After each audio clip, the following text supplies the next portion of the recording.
Your favorite shopping destination, Value Zone Hypermart. ఇప్పుడు మన అమీర్పేట్లో pillar number 1081 వద్ద. హాయ్ హలో నమస్తే, వెల్కమ్ టు ఐడ్రీమ్ మీడియా. నేను మీ శ్రావ్య. మనతో పాటు ఇప్పుడు ఉన్నారు high court advocate and immigration lawyer Prithviraj గారు. నమస్తే సార్. నమస్తే అమ్మా. ఎలా ఉన్నారు? ఫైన్ ఫైన్ సార్, ఇప్పుడు ట్రంప్ డీల్స్ అనేది నడుస్తూ ఉన్నాయి. సెప్టెంబర్ 16 కూడా ఒకటి మీటింగ్ అయితే అయ్యింది. సో టారిఫ్స్ 50% అయిన తర్వాత ఇప్పుడు మనకి ఎక్స్పోర్ట్స్ కూడా కొంచెం అయితే తగ్గాయి. $8 మిలియన్ దగ్గర నుంచి మనకి 6.2 వరకు ఎక్స్పోర్ట్స్ అనేది తగ్గింది. సో దీన్ని మనం ఎలా చూడొచ్చు అంటారు? రాజేష్ అగర్వాల్ అండ్ అమెరికన్ తరఫున వాళ్ళు జరిపిన చర్చల్లో ఏంటంటే దీన్ని ఎట్లా పెంచాలి, దీన్ని ఎట్లాగా రిలేషన్ అనేది ఎట్లా పెంచాలి అనే దాని మీద ఏదో చర్చలు చేసుకున్నారు. అండ్ ఇప్పుడుండేటువంటి టారిఫ్ 50% టారిఫ్ తోటి అనేకమైనటువంటి సెక్టర్స్ మనకైతే ఎఫెక్ట్ అవుతున్నాయి. అందుకే ఒక్కసారి ఒక 2 మిలియన్స్ తగ్గినాయి అంటే ఇట్స్ ఒక హ్యూజ్ డిఫరెన్సెస్ అయితే ఉంటాయి. అది అమెరికా తీసుకునే నిర్ణయంకి మనం చాలా క్లియర్ కట్గా చెప్పాము. మీరు టారిఫ్ పెంచేసి వ్యాపారం పెంచమంటే మాకు ఎక్కడ అవుతుంది అని మనం అయితే చెప్పడం జరిగింది. In future president, American president and prime minister ఏమైనా కలిసి కూర్చుంటే ఆ డిస్కషన్లో టారిఫ్ తగ్గితే ఆటోమేటిక్గా దాని మీద మనం ఎక్స్పోర్ట్స్ అనేవి పెరుగుతాయని చెప్పచ్చు. అంటే ఫస్ట్ మనకి టారిఫ్ ఒక 25% అనేది వేశారు. ఆ 25% కంటే మనకి ఇంకా తక్కువ అని ఎక్స్పెక్ట్ చేసాం. యాక్చువల్లీ 20 కానీ 15 కానీ అలా ఉంటుందేమో, అంటే జపాన్ కంటే తక్కువ ఉంటుందేమో అని అనుకున్నాం. కానీ ఒకసారిగా 25% వేశారు. దాని తర్వాత మళ్ళీ బోనస్ లాగా ఇంకొక 25% యాడ్ ఆన్ చేశారు. సో ఇంకా దీన్ని తగ్గించే డీల్స్ ఏమైనా నడుస్తాయంటారు? మీరు అన్నట్లుగా మన ప్రధాని అండ్ ట్రంప్ మాట్లాడుకునే అవకాశాలు ఏమైనా ఉంటాయంటారా? ప్రెసిడెంట్ ఆఫ్ అమెరికా దగ్గర 15-20 సమావేశాల్లో భారతదేశంతో బిజినెస్ చేయడం చాలా కష్టం అని చెప్పేసి, మోడీతోటి చాలా మొండి మనిషి అని చెప్పి, మోడీతోటి వ్యాపారం అంత సులభమైన విషయం కాదని చెప్పేసి తను చాలా స్పష్టంగా చెప్పడం జరిగింది. అంతేకాకుండా ఇండియాను కూడా, India is a dead economy అని ఒకసారి క్రిటిసైజ్ చేయడం జరిగింది. అండ్ పాకిస్తాన్ గొడవల్ని నేనే సర్దుమడిగిన, నాకు కృతజ్ఞత లేదని చెప్పేసి అంటాం. అండ్ పొలిటికల్ లైన్స్లో కూడా ట్రంప్ టచ్ చేయడం జరుగుతుంది ఈ మధ్యకాలంలో. ఎందుకంటే తన అమెరికన్ ప్రెసిడెంట్ ఏంటంటే ఈ విషయంలో కొంచెం మూర్ఖత్వంగానే ఆలోచిస్తున్నాడు. ఒక టైప్ ఆఫ్ రివెంజ్ లాగా అనుకోవచ్చా? రివెంజ్ కూడా కాదు, తన మాట చెల్లాలి అన్న feeling. Dominating character. No doubt America is a super power and America పెద్ద పాత్ర వహిస్తుంది, దాని కాదు సుప్రీం కంట్రీ. బట్ భారతదేశం మాత్రం ఇట్స్ నాన్ ఏలియన్ కంట్రీ, అంటే ఏ దేశానికి పక్కన ఉండదు. కాబట్టి మనం స్వేచ్ఛగా మనం మన అభిప్రాయాలు చెప్తాం. మనం ఎవరితోటైనా వ్యాపారం చేసుకుంటాం. వ్యాపారం చేసుకుంటాంలో మనల్ని ఎవరైనా నిర్దేశిస్తే మాత్రం మనం ఊరుకోం. ప్రస్తుతం చేస్తున్న పని అది. తనకి 50% ట్యాక్స్ ఎందుకు అన్నాడు? డైరెక్ట్గా పాయింట్కి వచ్చేసాడు. క్రూడ్ నువ్వు అక్కడి నుంచి తీసుకుంటున్నావు, రష్యా నుంచి తీసుకుంటున్నావు, నీ డబ్బుతోటి అక్కడ వాళ్ళ అమ్మకం చేస్తున్నారు అని చెప్పేసి అన్నారు. జయశంకర్ది అనుకుంటా ఒక మన ఫారెన్ మినిస్టర్ చెప్పిన స్టేట్మెంట్, భారతదేశం ఒక నెల తీసుకునే క్రూడ్, తీసుకునేటువంటి క్రూడ్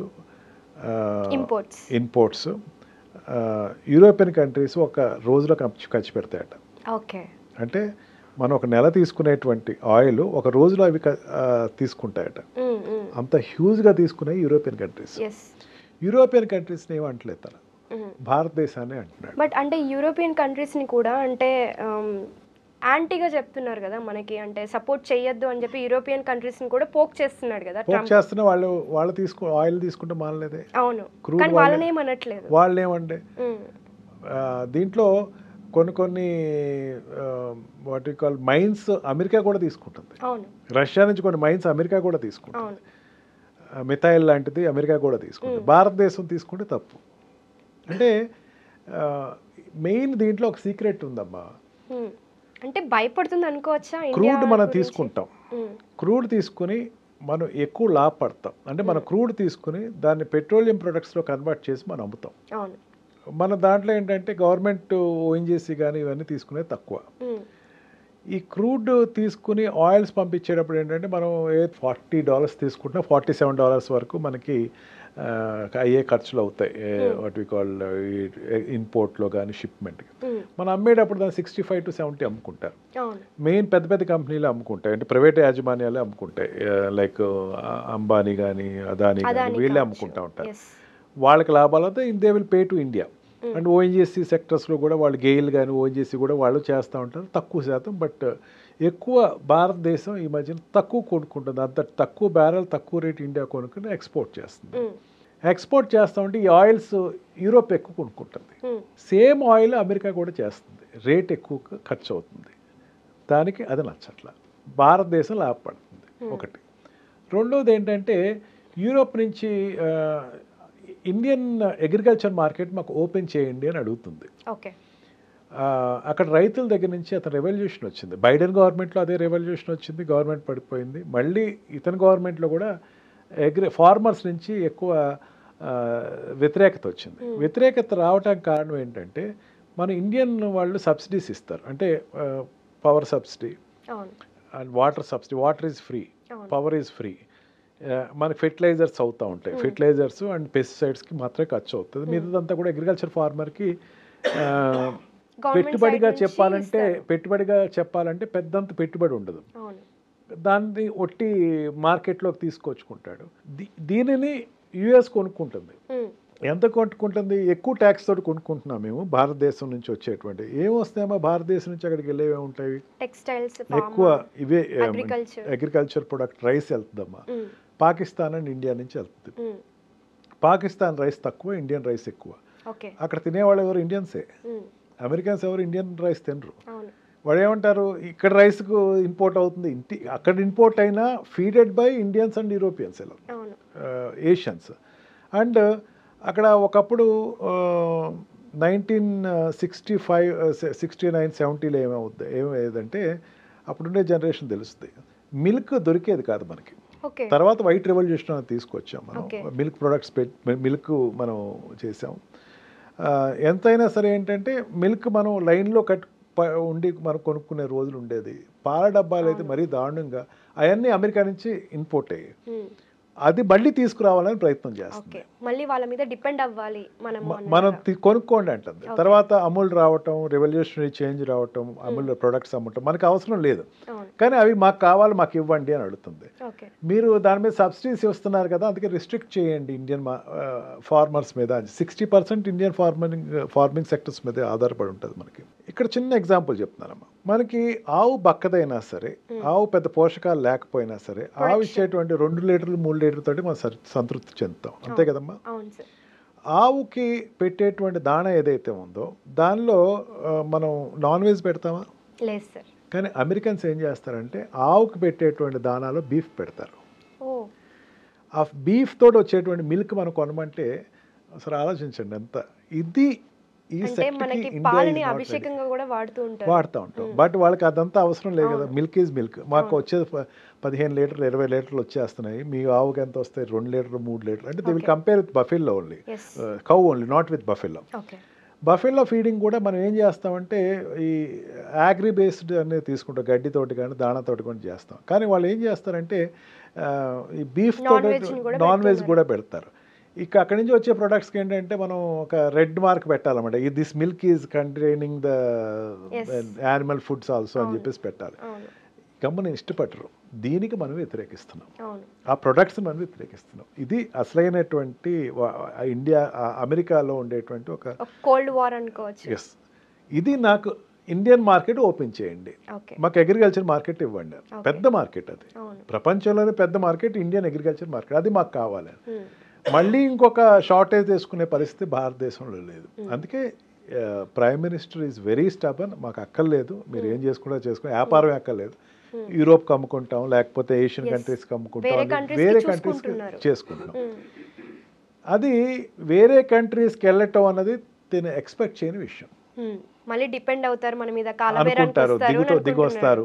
చైనా తోటి ఒకటి వాట్ వి కాల్ అదే సమిట్ లో చైనా తోటి వెళ్ళి మాట్లాడతాం, అక్కడ రష్యా రావటం, అక్కడికే నార్త్ కొరియా ప్రెసిడెంట్ రావటం, ఇవన్నీ చూసేసరికి తనకి వీళ్ళతోటి స్నేహం పెరుగుతుంది భారతదేశానికి, నేను చెప్పినట్టు వినాలి అని. ఇది పెరిగితే కనుక వచ్చే డేంజర్ ఏంటో తను తెలుసు. ఎందుకంటే బ్రిక్స్ దేశాలు ఉన్నాయమ్మా. India is one of the member in it. Russia, China and Brazil, south Africa, ఇవన్నీ. ఇది 40% ఆఫ్ బిజినెస్ నడిపేటువంటి దేశాలు. Imports and exports. ఇవి డాలర్ని ఆపేసి ప్యారలల్గా వెళ్తున్నాయి. ఓకే, అది చాలా పెద్ద. ఇప్పుడు ఇవి కాదు, బైడెన్ దగ్గర నుంచి గొడవ ఉంది. ఎక్కడైతే డాలర్ ఆపేస్తే రేపొద్దున మనం. కానీ ఈ వ్యతిరేకత బైడెన్ కంటే కూడా ట్రంప్ వచ్చిన తర్వాత ఇంకా ఎక్కువ అయిపోయింది. అంటే ఈ టారిఫ్ డీల్స్ నడవడము, ప్రతి ఒక్క కంట్రీకి టారిఫ్ వేయడము. అంటే బైడెన్ ఈజ్ వ్యాపారవేత్త కాదు, ఇతను వ్యాపారవేత్త. అదే వ్యాపారం తెలుసు తనకి ఎట్లా చేసుకోవాలి. కానీ ఇతని అంటే వైఖరి ఎలా ఉందంటే, ఒక రోజేమో ట్రంప్ ఈజ్ గ్రేట్ అంటాడు, ఇంకో రోజేమో ట్రంప్ దేనికి పనికిరాడు అని చెప్పి ట్వీట్స్ చేస్తూ ఉంటాడు. దీన్ని ఎలా చూడాలంటారు సార్? ఇది ఒకటమ్మా, భారతదేశంతో గొడవ పెట్టుకుని భారతదేశం మీద ఎక్స్పోర్ట్ చేయకపోతే కొన్ని ప్రొడక్ట్స్ అక్కడ అగ్రికల్చర్ ఫార్మర్స్ తోటి గొడవ ఉంది. పెద్ద మార్కెట్ అయినటువంటి 140 crores జనాభా తోటి గొడవ ఎప్పుడు ఏ దేశం పెట్టుకోదు, బెదిరిస్తే బెదిరిపోయేటువంటి ప్రైమ్ మినిస్టర్ ఒకప్పుడు ఉన్నారేమో కానీ ఇప్పుడు లేరు. ఈవెన్ స్టాక్ మార్కెట్ కూడా కదలట్లేదు. ఎంత బెదిరించినా స్టాక్ మార్కెట్ అసలు ఊగట్ల, ఇంకా పెరుగుతుంది కూడా. అంటే మనం వాట్ వి కాల్ జిఎస్టీ మీద ఇచ్చినటువంటి వెసులుబాటు కానీ, కొన్ని సెక్టర్స్, గోల్డ్ ఎంత పెరిగినా సరే ఇదివరకు విపరీతంగా జనాలు ఇండియన్ మార్కెట్లో విపరీతమైన అలజడి వచ్చేది. ఇప్పుడు ఎవరు పెద్ద పట్టించుకోవట్లేదు. అది తనకు భయం వేస్తుంది. ఇంకా ఖచ్చితంగా తన దిగి వస్తాడు. దిగి రాకపోతే తనకే నష్టం. చైనాతోటి రిలేషన్స్ మనం వెళ్తాడేమో అని భయం ఉంది. అది వెళ్తే కనుక చాలా వరకు Indian market China market friendly మార్కెట్కి వెళ్తే ఆల్రెడీ మాటలు నడుస్తున్నాయి. అండ్ అది ప్రాక్టికల్గా వస్తే కనుక రష్యా, చైనా, ఇండియా ఈ 3 కంట్రీస్ కలిస్తే కనుక జరిగేటువంటి నష్టం తనకు తెలుసు. దానికి కావాలని యూకేతో మనం జీరో టారిఫ్ డీల్ కూడా నడుస్తుంది. యూరోప్ తోటి వెళ్తున్నాం, యూరోపియన్ కంట్రీస్లో నడుస్తున్నాం. అండ్ జర్మనీ తోటి రిలేషన్స్ పెట్టుకుంటున్నాం మనం. అనేకమైన అన్ని కంట్రీస్ తోటి మనకి స్నేహ సంబంధాలే ఎక్కువగా ఉన్నాయి. ఒక్క యుఎస్ తో తప్ప అతను పెట్టుకున్నదే కానిచ్చి మనం అన్ని కంట్రీస్ తో మనం స్నేహంగానే వెళ్తున్నాం ముందుకి. అందుకని మనకి పెద్దంత నష్టం ప్రస్తుతం నష్టం ఉండొచ్చేమో కానీ సుదీర్ఘంగా అయితే నష్టం ఉండదని అనుకుంటున్నాను. Okay sir, thank you so much. Thank you very much. And for more videos, please subscribe to iDream. Please subscribe to iDream. Please subscribe iDream. And please subscribe to iDream. For more videos, subscribe to iDream. please like, share and subscribe to the channel. Congratulations, iDream. Subscribe to iDream. Subscribe to iDream. So subscribe to iDream Media. iDream ki iDream team andarki huge congratulations. Please subscribe iDream Media. Please subscribe to iDream. Subscribe iDream. Please subscribe to iDream. iDream అంటే నా కళల channel subscribe చేసుకున్న నోరు తిరుగుతలేదు, మీరైతే గంట గుర్తు కొట్టండి. For more such videos, please subscribe to iDream. Subscribe to iDream. Please subscribe to iDream. Please subscribe iDream Media. Please do subscribe to iDream. Please subscribe to iDream Media. For best entertainment and information, please subscribe iDream. And don't forget to subscribe to iDream.